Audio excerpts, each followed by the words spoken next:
Mr. Deputy, rise on behalf of the good people of St. Barnabas, and it always gives me great pleasure to stand here on their behalf, always reminded of the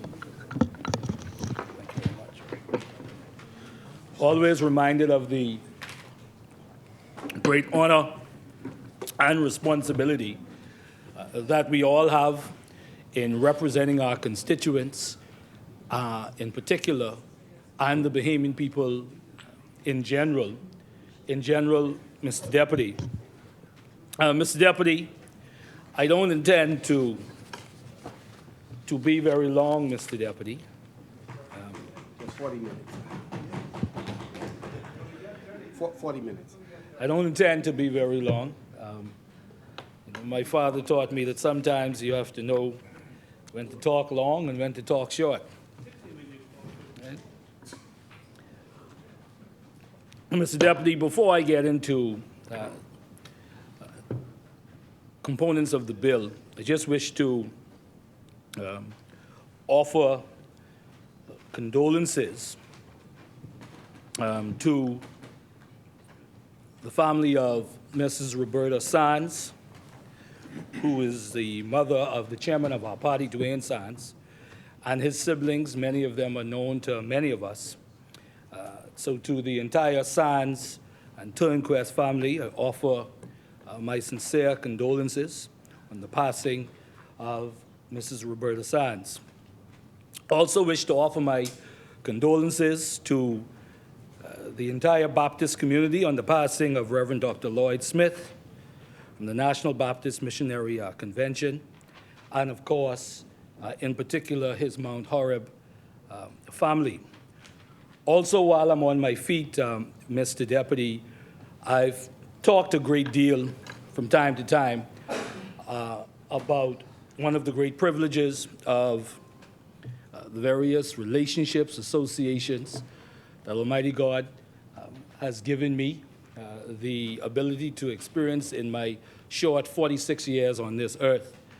And I talk about my experience of pumping gas at my stepfather's gas station on Shirley Street at a very young age, and the great persons and nation builders and just regular Bahamians who would visit the service station for gas or who would just stop by. And one of those persons was Sir Rachel Thompson, who was the first commissioner.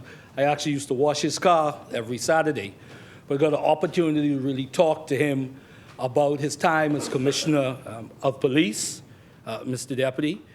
And then the same time, as we were living out in Mount Pleasant, I spent a lot of days in the kitchen of Miss Shirley Barnaby, the wife of the former Commissioner B.K. Barnaby, who had a very personal relationship with him, and he and I became members of an organization which he actually was the reason I became a member of that organization.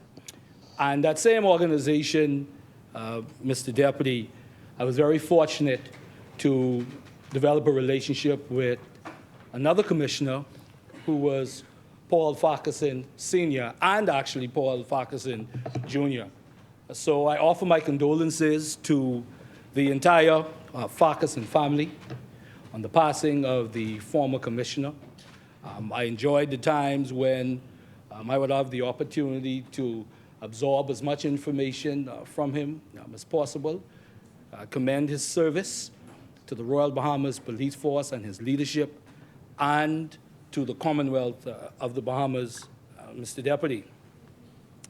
Mr. Deputy, as has been stated all day, this is a very important piece of legislation, Mr. Deputy. And one of the things that's always been important to me as a member of Parliament, in the late 90s, well, 80s, 90s, I'd say late 90s, I used to come into this parliament and sit right there in the gallery, as many young persons and Bahamians come and sit in. And just like them, I'm sure, they had aspirations and ambitions, if you will, of sitting in here.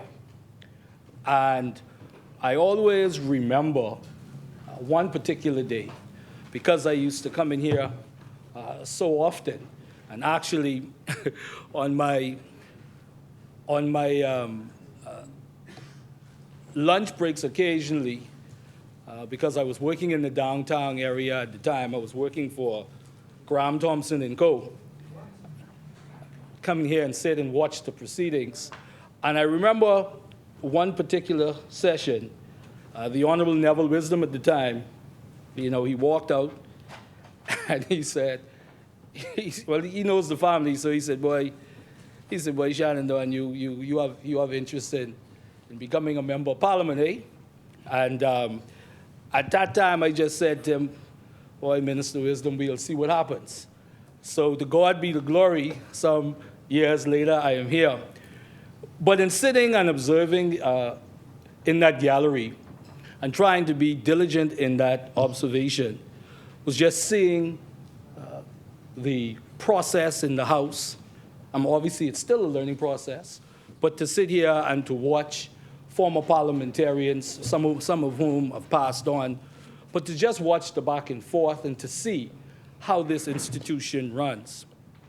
And no doubt while you observed some of the many assets and the progress made in this parliament, particularly now you're able to take in the progress that needs to be made as it relates to infrastructure and as it relates to the administration of our parliament.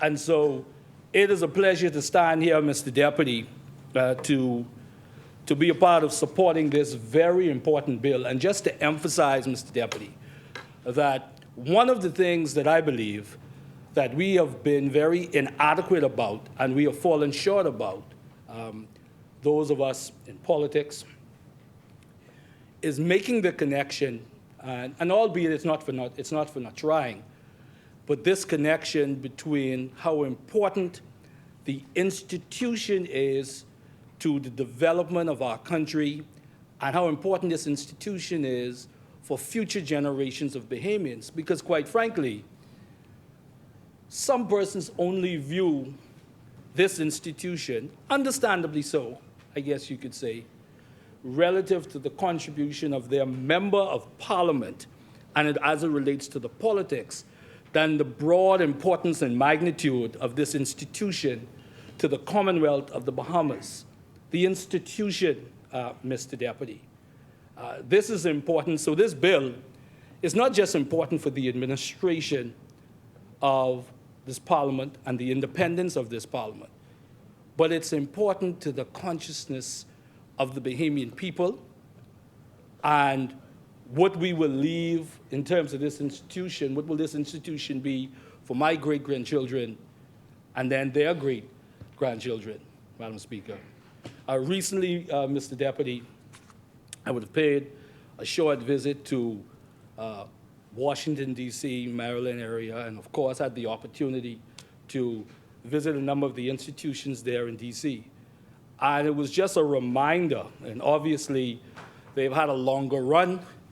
They've had a longer run in some sense at this, but it's just a reminder of how we need to fortify our institutions. Fortify our institutions, not for our politics, but indeed for the Bahamian people, Mr. Deputy. Mr. Deputy, we are in our 50th year of independence, and as Bahamians talk about truly what independence means, and you have different versions, there's a conversation that tends to come up about independence that is important, and that is, are we truly independent? And many would say, you're not truly independent until you are economically independent. And it's easy to say that when you live in a big global world and the interdependency on economies and so forth. but principally the idea of being economically independent or being able to, quote unquote, survive on your own because of your ability to be financially independent is something that's always tied to the ideal independence we all look for. And I believe in this case that there is no doubt that this Parliamentary Service Bill gives the Parliament of the Commonwealth of the Bahamas a level of autonomy and independence that parliamentarians, indeed persons who've been a part of the administration of our Parliament, they've been asking for decades.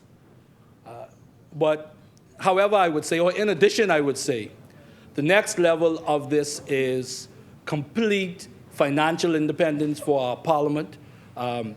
Not to suggest that we ought to go this way, but just to bring home the point. A number of parliaments around the world have separate appropriation bills for the Parliament. But just to bring the point that the true independence that will allow the Parliament to operate on its own so that the Parliament, in a practical way, as humorous as it is, doesn't have to go to cabinet for pens and other stationery and so forth, and those things that exist right now. But I just use that example just to, and I use this word very loosely, just to bring home the point of how sorely needed this bill is in the operations of Parliament. And that's just on a very simple level.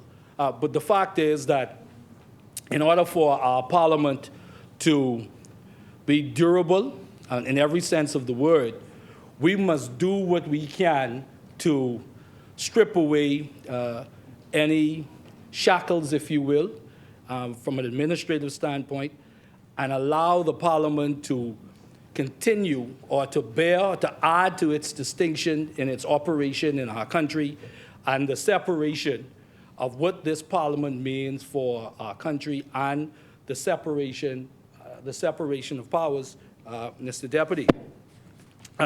There's no doubt, Mr. Deputy, that the fundamental role of holding the executive into account, that's the fundamental role, of Parliament.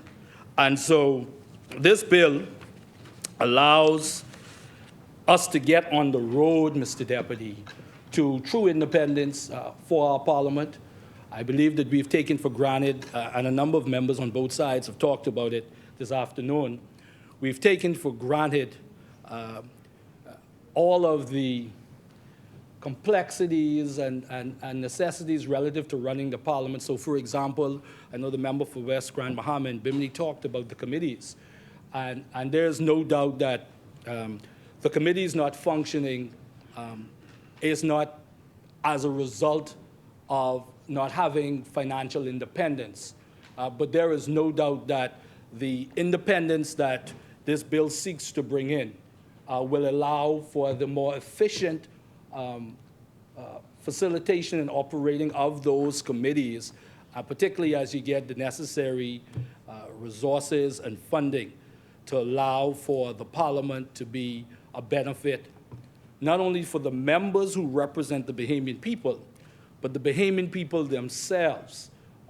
So for the high schools that want to come to Parliament to get information and look at historical records, whether it be for a project or just for their own personal edification,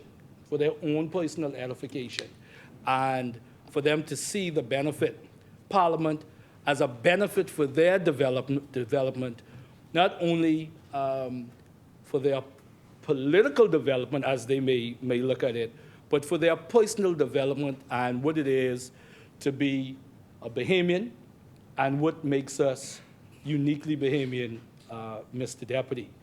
Also, that's what has been talked about over the course of this debate today is the need for us to ensure the support systems within the Parliament for members of Parliament. And I think it's so important because, when you say members of Parliament and benefits from members of Parliament, there is, again, an understandable tendency for persons to say to themselves, Well, members of parliament, they ain't need nothing else. They ain't need nothing else. But in its truest form, because you represent the people, it gives us the ability, or any member of parliament, whoever that may be, when those of us are gone, there'll be other members of parliament, to truly do the work on behalf of the constituents in the way that they expect us to. And so while some of these issues relating to parliament and the benefits of the office can be a bit challenging, because the public often has a view, some would say justifiably, that, the politicians, they get everything. They don't need no other benefits. I do believe that the institution, and if we adequately articulate the importance of this in us representing the Bahamian people, I believe that it will be something that they will embrace. And because at the end of the day, when we stand here as I am now and we've done today, while certain issues may not be embraced in a very enthusiastic way because of the nature of the topic, the truth is, every day we come here, we do this on behalf of the Bahamian people, no matter how less interesting an issue may be. And so it is important, even in preparing for our debates and how we prepare, it either does a service or a disservice to the Bahamian people. So I believe that this bill, Mr. Deputy, gives us the ability, gives this parliament the ability to truly bring credit, or additional credit, I should say, additional credit to itself as we become better in our representation of the people, as the institution itself continues to pass the test of time, and that's something that the Bahamian people can continue to be proud of, Mr. Deputy. Mr. Deputy, the member for East Grand Bahama would have talked about the need for this bill to cover the office of the Leader of Opposition. I believe that is something that I think that all members can support. That's something that was a blind spot that needs to be corrected. I do, Mr. Deputy, I do wish to offer some thoughts on one aspect of this bill here. Qualifications for the appointment as a clerk, Mr. Deputy. Okay?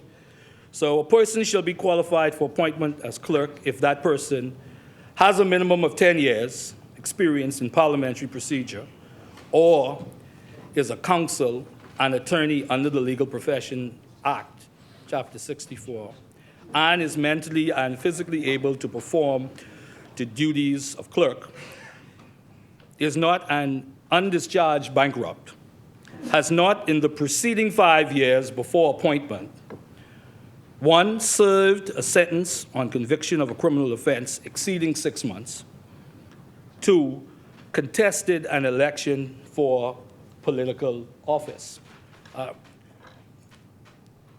I believe, this is my view, Mr. Deputy, that no one who has contested an election for political office, I believe that no one who's contested an election for political office, that should be one of the that should be actually a disqualifier. That's my view. Who has contested for political office, someone who is. He will be independent. Sorry. He's likely to be, and he's likely not to be independent. No, but what I'm saying is that somebody who is contested for political office, in the last 5 years. So you feel that anybody who is contested political office, you feel that they should not be disqualified because they contested, correct? I agree with the way it's written. You agree with the way it's written? No, I agree with that. Sorry if I'm not being clear. I agree that you should not be eligible. I'm saying that if you contested at all, not just in the last 5 years. Yes, sorry, my apologies. I believe, that's my belief. So not just 5 years, at all. And again, not to be naive here, obviously every person has a political view, right? So, but I think that once you would have contested for a political office, you ought not to sit as the clerk of the House. That's just... I don't know if it's suspicious. I believe that the institution itself, not for us, but for the Bahamian people out there, when they look at the clerk, they won't have the ability to say, I remember when Mr. or Mrs. So-and-so ran. And I think that while there's no absolute, and that doesn't mean that if a person is motivated by something, they won't show it. But I believe that for the public confidence, the fact that somebody who's not contested is not sitting there, it just changes the discussion. Yes, and also be seen to be. And I think that that's very important for the institution, that they don't see a former politician in any light sitting in that chair. All right? Or a chair of an association, constituency association. Sorry? No. Yeah, and it can swing, I believe, but for the institution, I believe that that's something that ought not be in there. You should have not contested political office and sit as the chief clerk of the House. Okay? All right. And so, Mr. Deputy,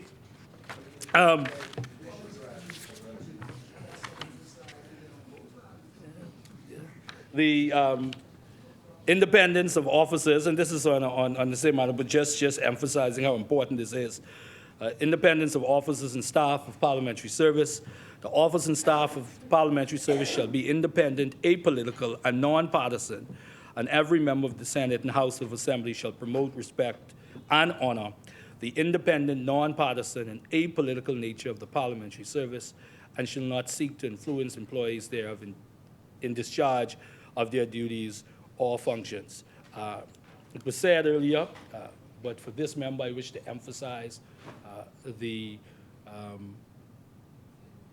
it has indeed been an honor from 2017, since I've been elected, to work with the members of the House of Assembly, the office, the officers and staff of the House, from speakers on down to custodians.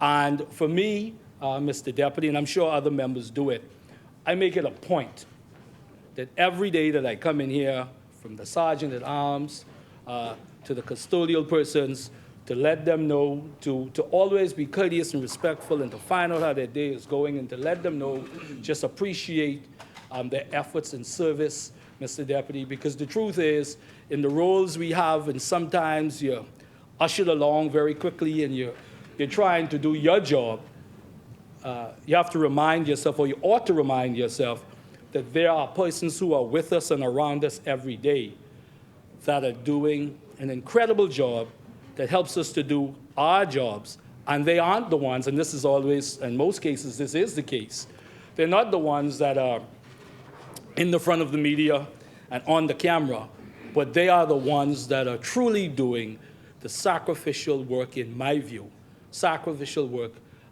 that many Bahamians are doing in the Commonwealth of the Bahamas. And so I think it is so important to salute them, Mr. Deputy. Mr. Deputy, as I wrap up, this is a very important piece of legislation, as I stated earlier. I am constantly concerned, as I'm sure others have been, again, about our adoration and respect and the solemnity that I feel is required in how we approach our institutions. And so I believe that all of us have a responsibility, as I'm sure all the members believe, all of us have a responsibility to do what we can to convey and articulate to our family, to our friends, to our constituents, the importance of these institutions. There is no doubt, Mr. Deputy, because I know some persons here in this now where they'll say, well, Cartwright, that's all fine and good, but what about the people in the institutions, the politicians, They will say that.